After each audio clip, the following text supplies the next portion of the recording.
Sejak sekian lama, isteri saya berkeras untuk tidak membenarkan anak lelaki kami berkahwin dengan Sarawakian, dalam kurungan Iban,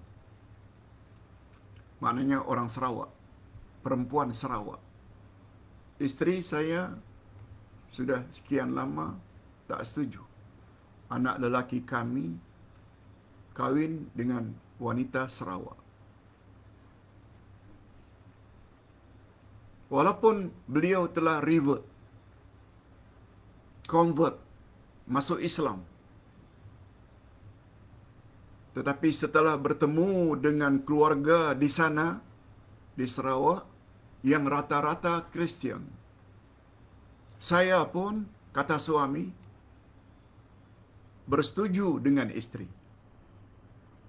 Maknanya tidak benarkan anaknya untuk kahwin dengan wanita Sarawak walaupun telah telah masuk Islam. Harap Pak Uday berikan kami nasihat. Jazakallahu khairan. Itu pertanyaannya. Ustaz tidak sebut ya siapa pasangan ini. Dan Ustaz minta izin kepada yang berkenaan. Ustaz ingin sebut secara umum, walaupun Ustaz kenal dan tahu yang bertanya, supaya jawaban Ustaz atau nasihat Ustaz dapat manfaat bagi jemaah yang lain. Hadirin dan hadirat,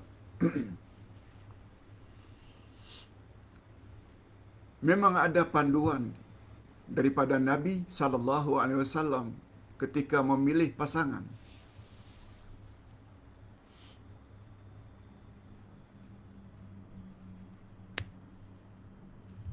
Terhadap lelaki, kata Nabi, terhadap wanita, para wali yang punya anak gadis atau adik, cucu perempuan, bila datang kepadamu laki-laki yang baik akhlaknya, baik agamanya, meminang anakmu atau cucumu atau adikmu, maka terimalah pinangan itu. Sebab bila ditolak, akan terjadi fitnah. Itu panduan kepada wanita. Utamakan laki-laki yang baik akhlaknya, yang baik agamanya. Panduan Nabi Muhammad sallallahu alaihi wasallam untuk para lelaki,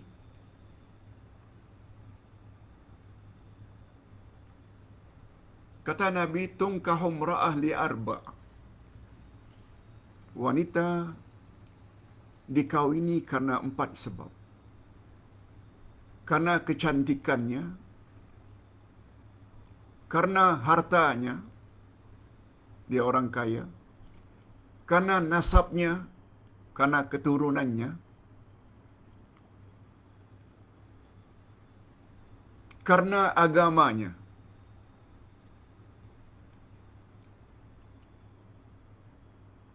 Pertama, karena dia cantik.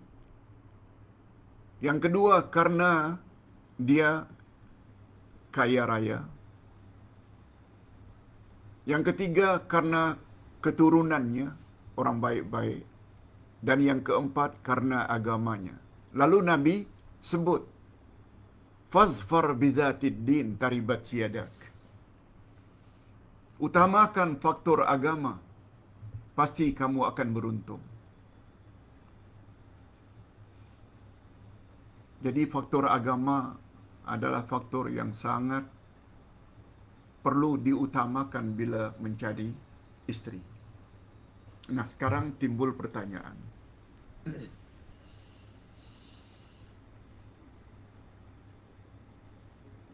Wanita Iban dari Sarawak ini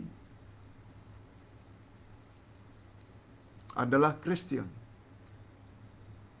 Nasrani.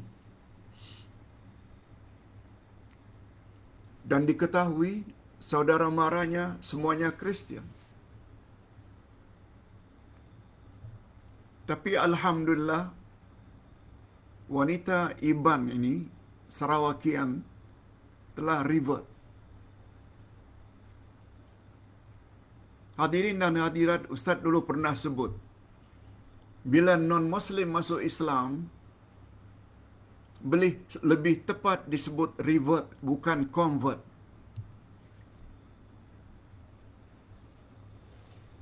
Mu'alaf tersebut hendaklah dipanggil revert, bukan convert. Kalau ditanya apa sebab, Pak Ustaz? Sebab Nabi SAW bersabda, setiap anak yang lahir adalah lahir dalam Islam. Lahir dalam fitrah. Kullu mauludin yuladu alal fitrah. Tiap-tiap anak yang lahir ada dilahir dalam keadaan fitrah. Fitrah maknanya Islam. Sama ada ia dilahirkan oleh ibu pasangan, ibu bapa Muslim atau non-Muslim. Semuanya Islam.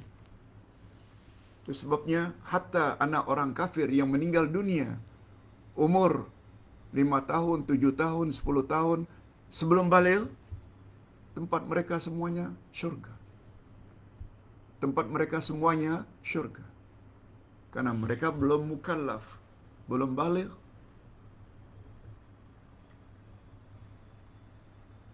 Dan belum mendapat bebanan daripada sudut agama.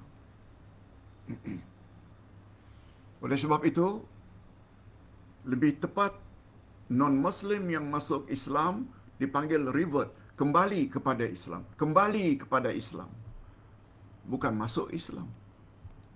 Sebab asalnya semua yang lahir adalah Islam. Dari sudut bahasa. Hadirin dan hadirat, walaupun keluarga wanita Iban tersebut kebanyakannya majority Kristian, tapi dia ingin memilih untuk revert, memeluk Islam. Masya Allah, ini adalah sesuatu yang luar biasa. Jangan dikatakan orang yang revert tersebut, mu'allaf, diri mereka rendah. Sebab kata Nabi SAW, non-Muslim kafir bila masuk Islam, mereka menjadi suci. Segala dosa-dosa yang mereka lakukan, berjudi ke, minum arak ke, berzina ke, semuanya dihapus oleh Allah dosa-dosanya. Begitu mereka daripada non-Muslim masuk Islam, semua dosanya terdahulu dihapuskan oleh Allah. Dan itu belum tentu terhadap gadis muslimat yang barangkali banyak buat dosa. Ditambah pula, berapa banyak yang kita lihat hari ini, begitu revert anak dan akhlaknya menjadi baik, ibu dan bapaknya akhirnya tertarik ikut memeluk agama Islam. Dan ini banyak terjadi di Indonesia. Banyak terjadi di Indonesia, juga di Malaysia. Malah berapa banyak pendeta-pendeta, pastor, ulama-ulama Kristian yang memeluk agama Islam, akhirnya mereka menjadi pendakwah yang berjaya. Banyak di Indonesia. Lebih hebat daripada orang yang Islam sejak lahir lagi. Coba kita lihat beberapa pendakwah di Malaysia. yang asalnya bukan Islam. Tapi setelah memeluk Islam dan kaji Islam, Qurannya, hadisnya, sunnahnya, mereka akhirnya menjadi pendakwa-pendakwa yang terkenal.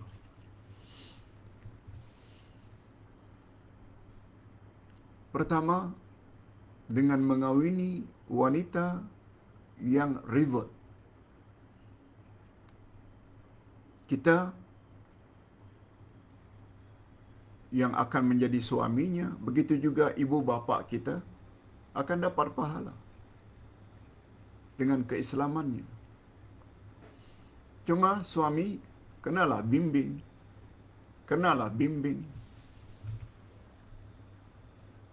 Apalagi sebenarnya dalam Islam.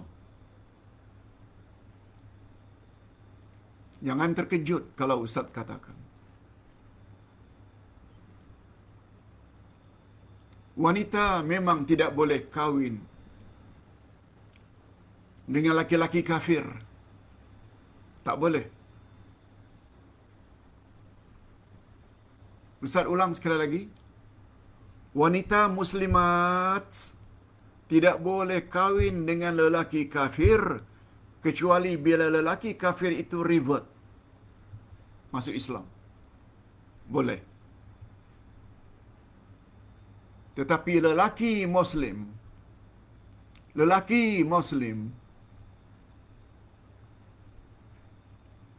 dibolehkan kawin dengan kafir ahli kitab. Laki-laki Muslim hanya tidak boleh kawin dengan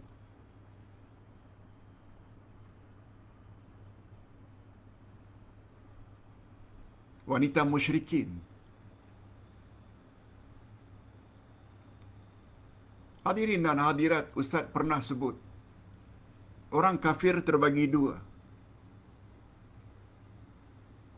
Satu, musyrikin ahli kitab, dan yang kedua musyrikin, dan yang kedua kafir musyrikin. Ini tertera di dalam ayat 1 surat Al-Bayyinah. Lam yakunil ladzina kafaru min ahlil kitabi wal musyrikin. Ahli kitab iaitu kafir yang pernah dapat kitab dari langit, Taurat kepada Musa. Itu pegangan orang-orang Yahudi. Isa yang diturunkan Injil jadi pegangan orang-orang Kristian. Mereka dipanggil ahli kitab. Adapun Hindu, Buddha, Majusi penyembah api, penyembah patung, itu musyrikin. Laki-laki Muslim tidak boleh kawin dengan musyrikin, tapi dibolehkan kawin dengan kafir ahli kitab. Oleh sebab itu, bila gadis Iban tersebut tidak masuk Islam pun, ada pandangan yang mengatakan boleh kawin, walaupun dia masih beragama Nasrani. Apalagi sudah revert. Barangkali kita pernah dengar kisah tentang pengurusi PLO, Yasir Arafat. Kalau tak salah, beliau kawin dengan wanita Nasrani atau Yahudi.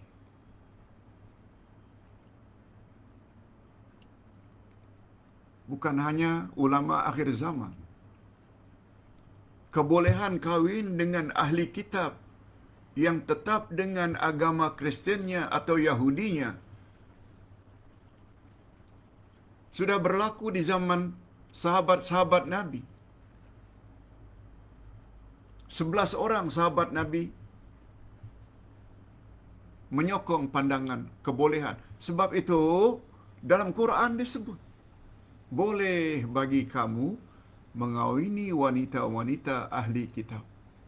Dan boleh bagi kamu makan sembelihan-sembelihan ahli kitab. Dalam Quran. Oleh sebab itu, Ustaz hanya ingin memberi nasihat tentang pilihan terakhir itu terserah kepada ibu bapa daripada lelaki tersebut. Ingin meneruskan perkahwinan atau tidak, ini nasihat Ustaz. Nasihat berasaskan ayat-ayat Quran dan hadis-hadis Nabi sallallahu alaihi wasallam. Wallahu a'lam.